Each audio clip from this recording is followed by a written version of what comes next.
Superstar হয়ে ওঠার যাবতীয় রসদ এবং এলিমেন্ট থাকার সত্ত্বেও যে অভিনেতা আজকে তার নিজের জায়গাটা হারিয়ে ফেলেছেন তার নাম সোহম চক্রবর্তী। আজকের ভিডিওটা সোহমদাকে নিয়েই হবে বেসিক্যালি, যে তার রাইজ অ্যান্ড ফল, সে তার উত্থান আরও বেশি হতে পারতো, সে আজকে দেব জিতের মতো একটা জায়গায় পৌঁছে যেতেই পারতো, কিন্তু তার নিজের ভুলের জন্য এবং চাপ, যে চাপটা তাকে কুড়ে কুড়ে খেয়েছে, এবং সেই টাইমটায় যে মানে সোহম চক্রবর্তীর যে টাইমটায় উঠেছে, তার ফার্স্ট ডেবিউ ফিল্ম যদি সেইভাবে হিসাব করি অ্যাজ আ নায়ক হিসাবে, সেটা হচ্ছে 2008 সালে বাজিমাত সিনেমাটার মাধ্যমে।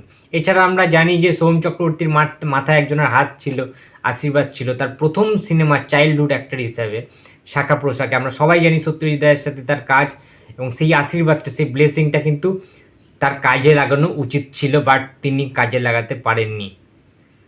দেখুন, অভিনেতা হিসাবে সোহমদা ওয়ান অফ দ্য বেস্ট। তার অভিনয়, তার কাজ যদি আমরা দেখি, ভালো স্ক্রিপ্ট চুজ না করার জন্য তিনি আজকের ব্যর্থতার সামনে এসে পড়েছেন। ব্যর্থতা তাকে কুড়ে কুড়ে খাচ্ছে, এবং সে দেবদার যেমন এত কাজ রয়েছে, ব্যাক টু ব্যাক কাজ রয়েছে আমাদের সুপারস্টার দেবদার। দেবদা 2007 সালে তোমরা সবাই জানো আই লাভ ইউ তোকে ডেবিউ করে, বাট সোহমদার ক্ষেত্রে একটু অন্য টাইপের হয়। চাপ সৃষ্টি হয়ে কেন কথাটা বলছি, সোহমদার ডেবিউ ফিল্ম আছে 2008 সালে বাজিমাতের মাধ্যমে। আমার বেশ ভালো লেগেছিল সিনেমাটা। তখনকার দিনে ইয়াং সোহম, রোগা সোগা চেহারা ছিল, বেশ দারুণ একটা ভালো ছিল সিনেমাটা। কমার্শিয়াল সিনেমা ছিল, ফ্যামিলি নিয়ে দেখার মতো সিনেমা। এবার ঘটনাটা হচ্ছে, দেব তার আগের বছরে 2007 সালে দেবের ডেবিউ হয় আই লাভ ইউ, এবং 2008 সালে যে সালে সোহমের ডেবিউ কাজ হয়েছে বাজিমাত, সেই বছরে দেবের back to back super duper hit cinema release হতে থাকে। মানে সেই টাইমে দেবদা কিন্তু একটা অন্য দিশা দেখিয়ে দিয়েছে বাংলা সিনেমা ইন্ডাস্ট্রিকে। সেই টাইমটার কথা বলছি, 2008 সালে।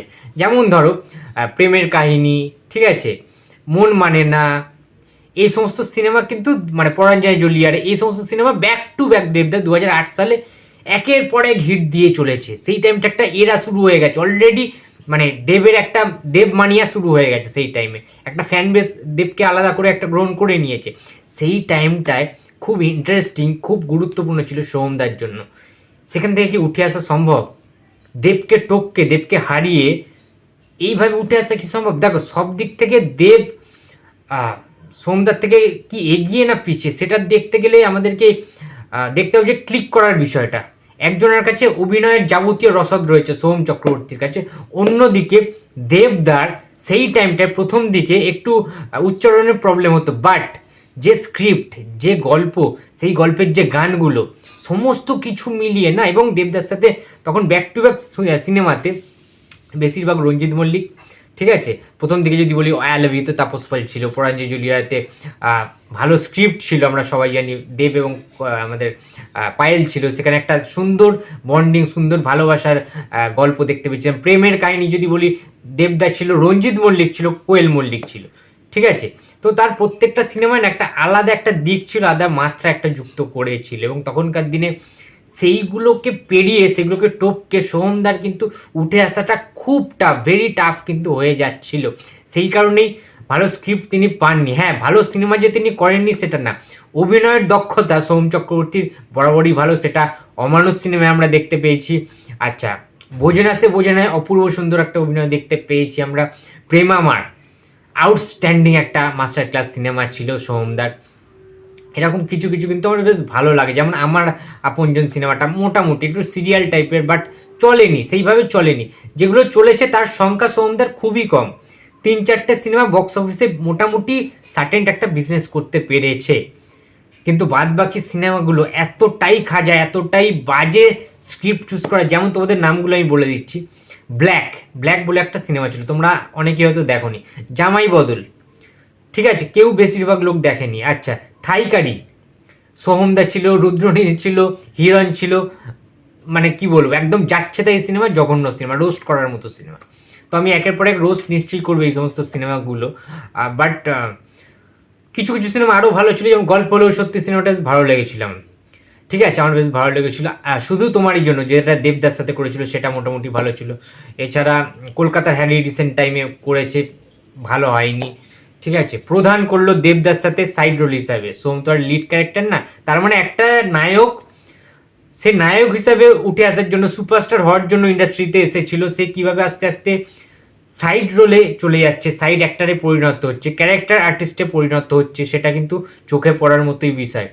যেখানে তার সমসাময়িক দেবদা আজকে এই জায়গায় চলে গেছে, ঠিক আছে, শেষ সুপারস্টার বলা হচ্ছে বাংলার, সেখানে সোমদা তো দেবদার পরের বছরই তার ডেবিউ হয়েছিল নায়ক হিসাবে, কিন্তু তিনি তো সেই জায়গাটা নিজের গড়ে তুলতেই পারেননি, ব্যর্থ হয়েছেন।